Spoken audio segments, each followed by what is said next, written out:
तो चलिए इस पर भी एक संक्षिप्त चर्चा कर ली जाए। हम अंबेडकर जी के विचारों से अवगत हो चुके हैं। इसके बाद सबसे पहले महात्मा गांधी के विचारों को देखते हैं। महात्मा गांधी मानवता के जीते जागते प्रतीक थे। जैसे जैसे सामाजिक मुद्दों से उनका सरोकार बढ़ता गया, उन्होंने नस्लवाद और जातिवाद के संदर्भ में अपने कई विचारों को रखा। जाति के प्रश्न पर गांधी जी अंबेडकर जी के विचारों से बहुत प्रभावित थे। उन्होंने कहा था कि अंबेडकर जी की पुस्तिका जाति का उन्मूलन सभी को पढ़ना चाहिए। नस्लवाद के मुद्दे पर उन्होंने उतनी गहराई से विचार नहीं किया जितना कि जातिवाद पर। अस्पृश्यता के विरुद्ध उनके अभियान ने अंबेडकर जी के प्रयासों को बढ़ावा दिया। इसके बाद लोहिया जी के विचारों को हम जानते हैं। राम मनोहर लोहिया और डॉक्टर भीम राव अंबेडकर के विचार दलितों के आंदोलन की प्रेरक शक्ति रहे हैं। राम मनोहर लोहिया और डॉक्टर भीमराव अंबेडकर के विचार दलितों के आंदोलन की प्रेरक शक्ति रहे हैं। लोहिया एवं अंबेडकर समकालीन थे। जातिवाद का विरोध करना दोनों का संकल्प था। दोनों ने जातिगत दमन के विरुद्ध संघर्ष के लिए अलग अलग रणनीतियों का विकास किया।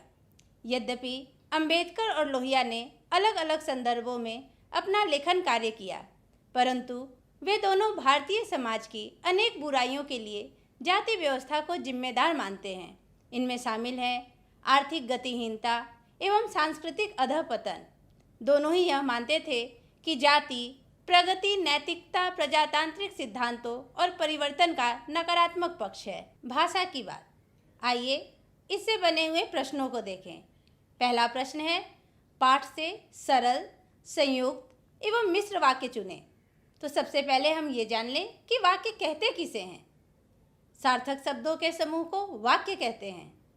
रचना के आधार पर वाक्य के 3 भेद हैं: सरल वाक्य, संयुक्त वाक्य एवं मिश्र वाक्य। सरल वाक्य किसे कहते हैं, अब ये जान लें। सरल वाक्य जिसमें एक उद्देश्य तथा एक विधेय हो, या जिसमें वाक्य में एक क्रिया होती है और एक कर्ता होता है, सरल वाक्य कहलाता है। उद्देश्य अर्थात जिसके बारे में कुछ कहा जाए, विधेय अर्थात उद्देश्य के बारे में जो कहा जाए। सरल वाक्य का उदाहरण देखें। पहला, मैं समस्या के रचनात्मक पहलू को लेता हूँ। दूसरा, जाति प्रथा भारत में बेरोजगारी का प्रत्यक्ष कारण है। अब हम संयुक्त वाक्य को देखेंगे।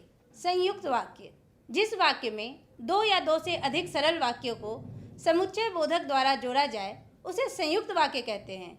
जैसे और, परंतु, इसलिए आदि से जोड़ा जाए।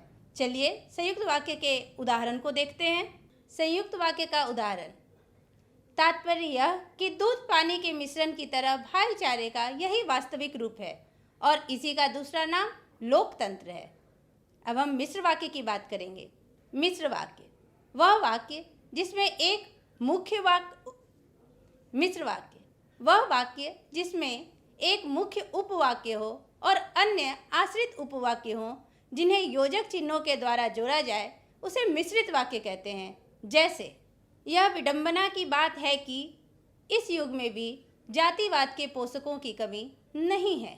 विपरीत अर्थ देने वाले शब्दों को विलोम शब्द कहते हैं। भाषा की बात में आपको कुछ विलोम शब्द दिए गए हैं, चलिए उसे हम बनाएं। पहला है सभ्य, सभ्य का असभ्य। विभाजन, इसका विलोम संयोजन। निश्चय, निश्चय का अनिश्चय। ऊंच, ऊंच का नीच। स्वतंत्रता का विलोम परतंत्रता। दोष का गुण। सजग का लापरवाह। रक्षा का आक्रमण और पूर्व निर्धारण का उत्तर निर्धारण। पर्यायवाची शब्द, जो शब्द अर्थ की दृष्टि से समान होते हैं वे पर्यायवाची शब्द कहलाते हैं। इन्हें समानार्थी शब्द भी कहते हैं। इन शब्दों का अर्थ एक दूसरे से मिलता जुलता है, किंतु भाव में थोड़ा अंतर होता है। उपयुक्त स्थान पर ही इनका प्रयोग किया जाता है। तो आइए कुछ पर्यायवाची शब्द जो दिए गए हैं आपकी अभ्यास पुस्तिका में उसे करें। दूषित, दूषित का गंदा और अशुद्ध, और भी कई मिलेंगे। दूसरा है श्रमिक, श्रमिक का पर्यायवाची शब्द मजदूर, कामकाजी। तीसरा है पेशा, पेशा का व्यवसाय और रोजगार। चौथा है अकस्मात, अचानक और एकाएक। पांचवा अनुमति, अनुमति का आदेश और आज्ञा। छठा है अवसर, अवसर का मौका और समय। सातवां है परिवर्तन, परिवर्तन का होगा बदलाव। और आठवां है सम्मान, सम्मान का पर्यायवाची शब्द प्रतिष्ठा और आदर। इस तरह अब आप भी कुछ पर्यायवाची शब्द इसका जरूर करेंगे। अब हम कुछ विशेषण से बने वाक्यों को देखेंगे। पहला है बुराई, श्रम विभाजन से कोई बुराई नहीं है। दूसरा है सक्षम, अब हम कुछ विशेषण से बने वाक्य बनाएंगे, लेकिन उससे पहले ये जानेंगे कि विशेषण कहते किसे हैं। वैसे शब्द जो संज्ञा और सर्वनाम की विशेषता बताएं विशेषण कहलाते हैं। चलिए अब विशेषण से कुछ वाक्य बनाते हैं। पहला है बुराई, श्रम विभाजन से कोई बुराई नहीं है। दूसरा है सक्षम, सक्षम श्रमिक ही समाज के विकास में सहयोग कर सकते हैं। तीसरा है गरीबी, गरीबी में जीने वाले लोगों पर सहानुभूति रखनी चाहिए। चौथा है पैतृक, पैतृक से हम वाक्य बनाएंगे भारतीय समाज में पैतृक पेशा अपनाने की बाध्यता थी। पांचवा है सामाजिक, माता पिता के सामाजिक स्तर के अनुसार व्यक्ति को प्रतिष्ठा मिलती है। इसी प्रकार हमें कई विशेषण शब्द मिलेंगे जिनसे हम वाक्य बनाएंगे। बच्चों, पाठ के सबसे आखिरी अंश में कुछ शब्द निधियाँ दी गई हैं। शब्द निधि का अर्थ हुआ कि कठिन शब्दों के अर्थ। तो चलिए कुछ शब्द हम देख लें।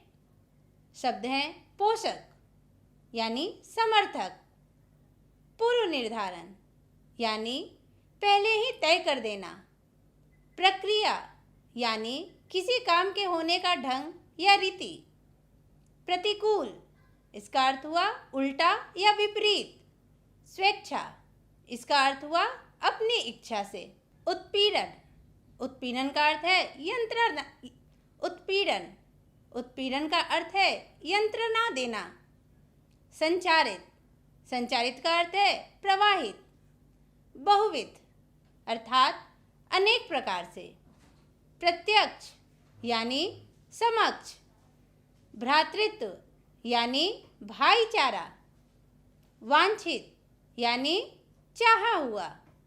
तो बच्चों, इस प्रकार आज हमने पाठ 1 श्रम विभाजन एवं जाति प्रथा को पढ़ा और उसके सारे प्रश्नों को हल किया। अब हम अगली कड़ी में अगले पाठ को पढ़ेंगे।